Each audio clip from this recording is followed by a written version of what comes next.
What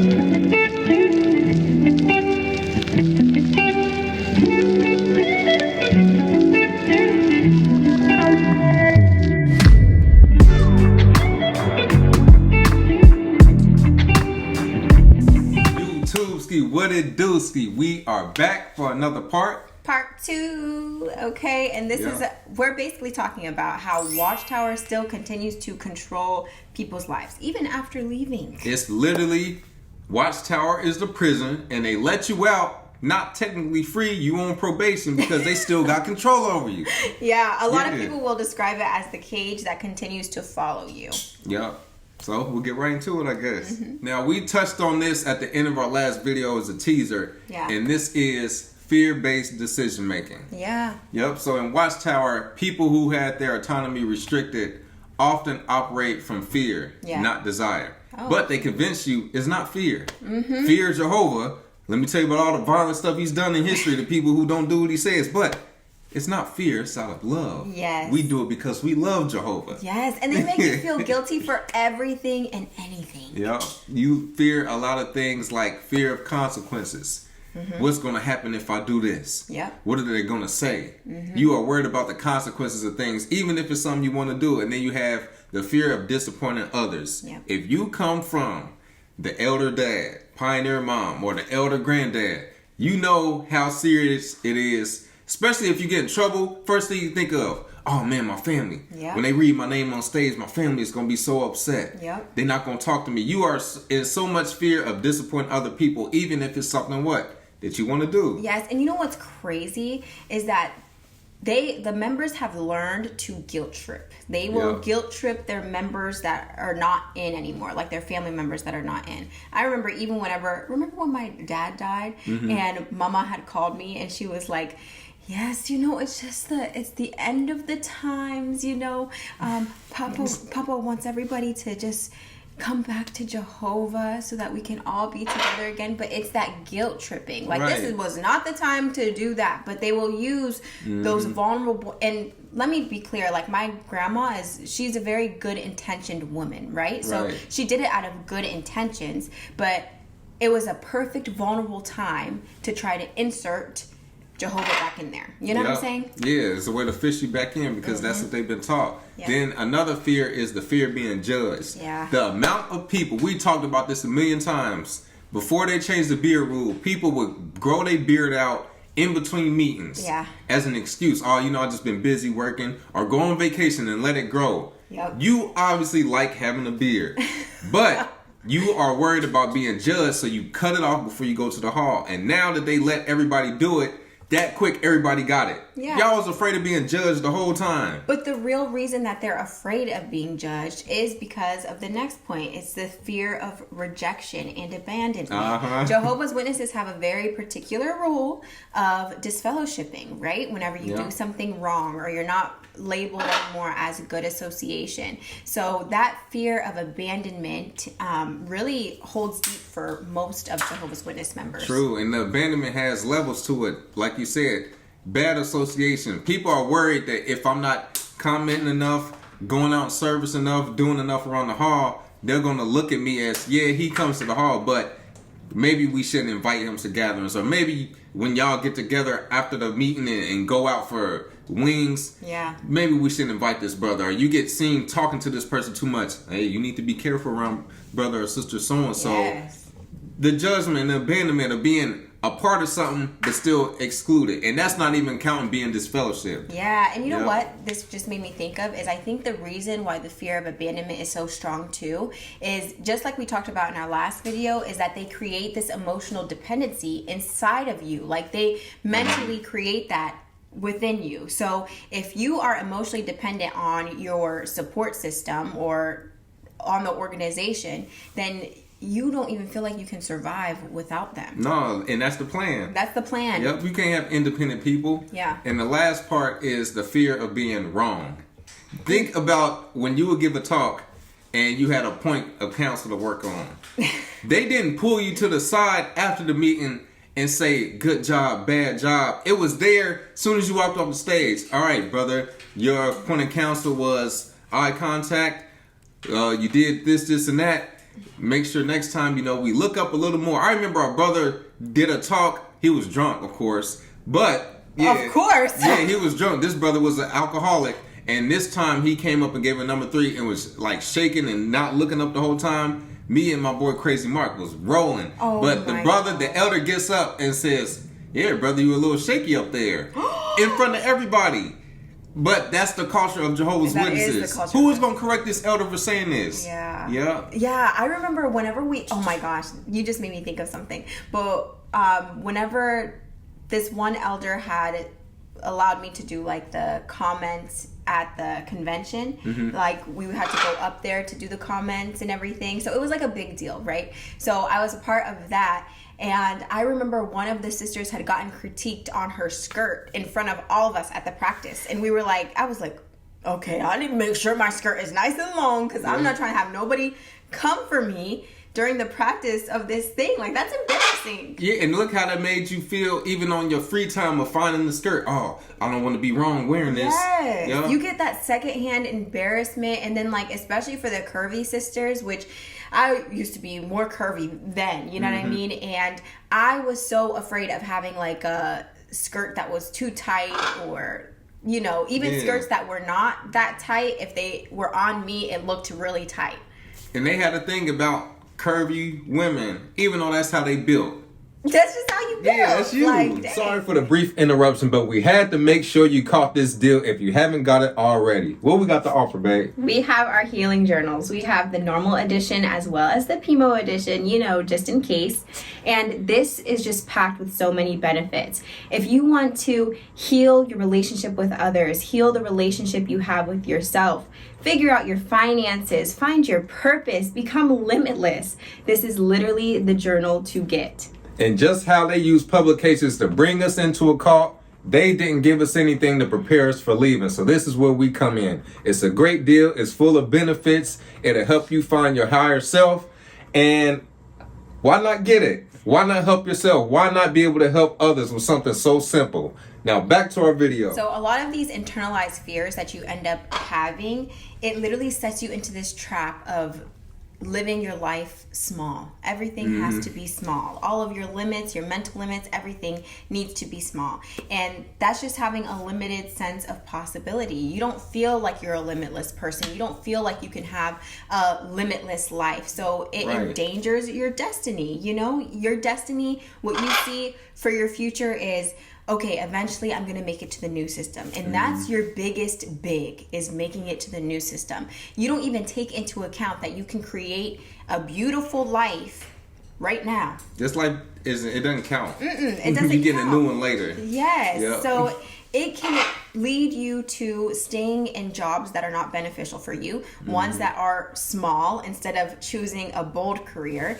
It can lead you to choosing paths that are seen as more acceptable inside of social norms and not going against the grain, definitely. Yep. And it can also lead to underestimating your potential. You don't even know what your potential is because it has been dimmed down on for years and years at a time, to where you can have an amazing talent and you don't know what to do with it because people have told you this is what you need to do with it. You need to take this to Bethel. You need to use this for Jehovah, you know? And all of that creates your dreams being minimized. It stops you from dreaming. And when you're not using that creative part of your brain and part of your spirit, you don't feel right anymore, you know, especially for people who are creatives. You know, if they're not using that side of their mind, you don't even feel like you're ready to be a normal person. It locks you into depression and anxiety and all of these other mental problems that are really stemming from you not being able to be your authentic self. Yeah, and you gotta remember, they take creative people,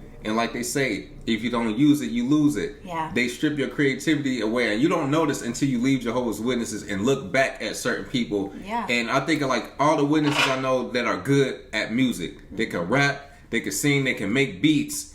And they may make beats, but they're not trying to really do nothing crazy with it. And that's like, bro, you know, this artist would sound perfect on this if you would have really put your stuff out there. Yeah. And I think it was a brother, Billy Daniels, back from Dayton, Ohio, that passed years ago. He was an older brother. once he got older, but he was known as one of the coldest basketball players around, and he could have went to the league at one point in his life, but he chose the organization. Yeah. And when he passed, the funeral had the line wrapped around the building with not just witnesses, wow, people from the city that just knew him over time as, man, Billy was one of the best basketball players. He was tall, he was athletic, and it's like he had the potential to do that, but his creativity had to be turned off to do what the organization wanted for him. Yes. It's sad what they do to people. It's like your dreams get stripped away from you, and instead, like, you're getting trained to think small, to think inside of this small box. And nobody wants to be put into a small box. I don't care what human you are on this earth, you don't want to be put into a box. And it goes back even to all of the different ways that the world tries to condition you. We get conditioned through religion. We get conditioned through the school system. We get conditioned through politics. Yeah. All of this conditioning, and then to top it off, a religion like this who has very high control over your life, that's like the ultimate conditioning right there. Yeah. And you have to fight against all of it. Really, and what proves that is they put you in such a small box that as soon as they give you leeway and leverage on a new rule, everybody jumps on it that quick. Yes. Why? Because you were so confined in this box, you were just looking for any little opening. You just needed somebody to open the door for you. Yeah. Once they open that door and say, all right, sisters, you can wear this now.